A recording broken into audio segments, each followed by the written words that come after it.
Con sensibilidad y con mucha compasión, el gobernador de Oklahoma reconoce que los niños menores indocumentados no son un problema de seguridad pública en las escuelas. También dice que el Departamento de Educación, encabezado por el superintendente Ryan Walters, se interesa más en la política que en mejorar la calidad de la educación en Oklahoma. Así lo dijo hoy. Yeah, I think the immigration thing is something that is really frustrating. When I talk to law enforcement, collecting data on kids and using them as political pawns is not something that helps law enforcement. And I've got to, people confuse these issues here. In Oklahoma, our Constitution says we're going to educate all kids. And I want to make sure that every kid feels safe and is being educated in the state of Oklahoma. Nobody has been stronger on the border than I have. And do we have to have a strong border? 100%. I sent our troops to the southern border in support of Governor Abbott. We were down there. The Biden administration with their open border policies have really led to some problems in our country. And I'm so happy that President Trump, day one in office, closed that border.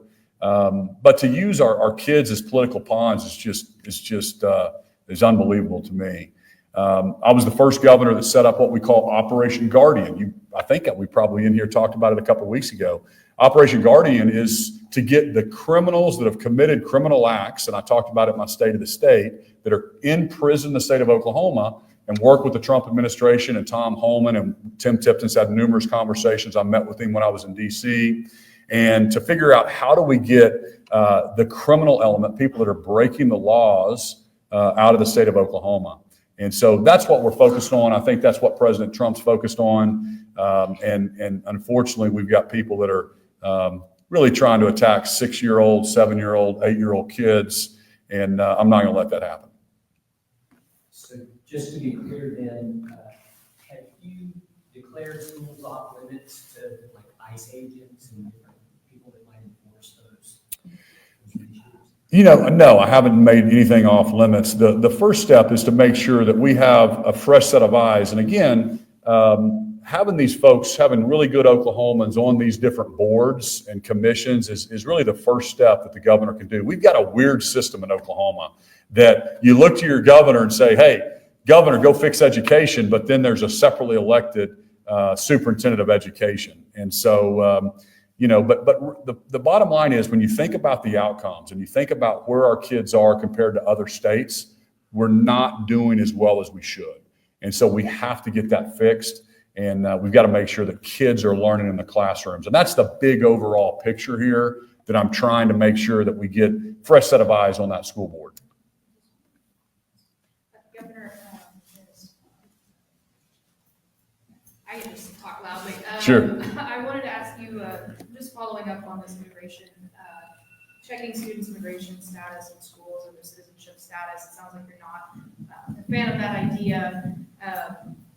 That proposal will eventually come to your desk in the form of administrative rules if the legislature advances that forward or takes no action on it.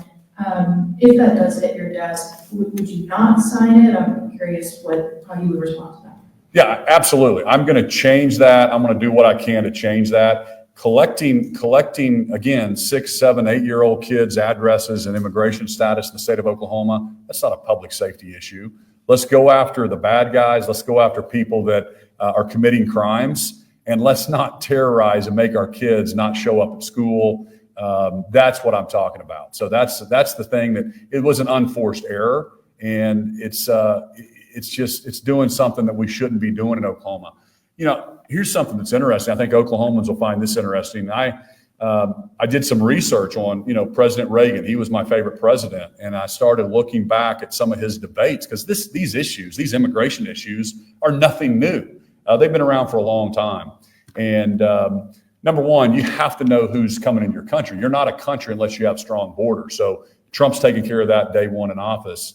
But President Trump and actually Bush, 41, during their debate when they were running against each other for president in 1980, they had a debate down in Houston, Texas. And they were asked this exact same question about should kids be taught in schools in Houston, Texas, who their parents brought them here or whatever.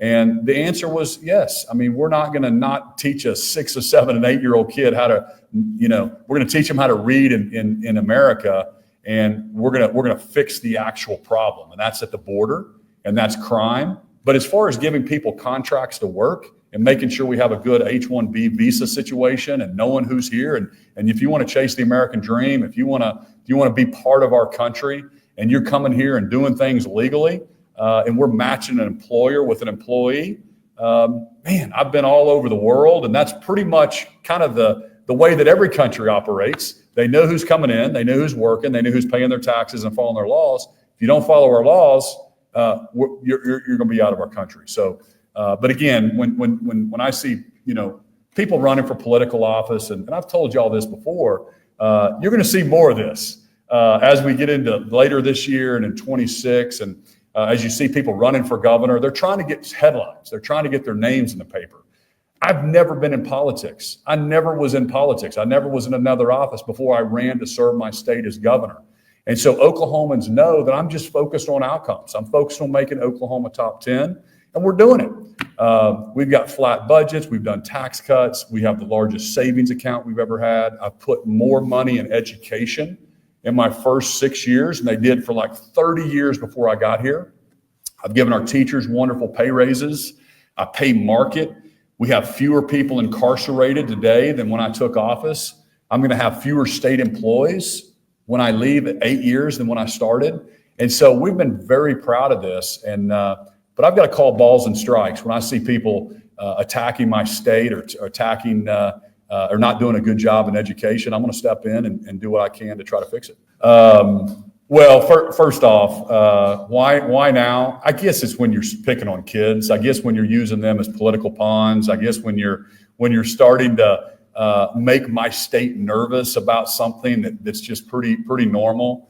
I guess that's when I'm like, listen, enough's enough.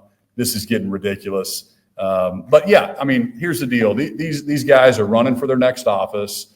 They're playing politics, trying to get their names in the paper, and Oklahomans can see right through it. I think that's why Oklahomans hate politicians so much, is because do the job you're elected to do. That's what drives me crazy. You run to get your job, and then you end up running for the next deal instead of actually focusing and doing the job you're elected to do.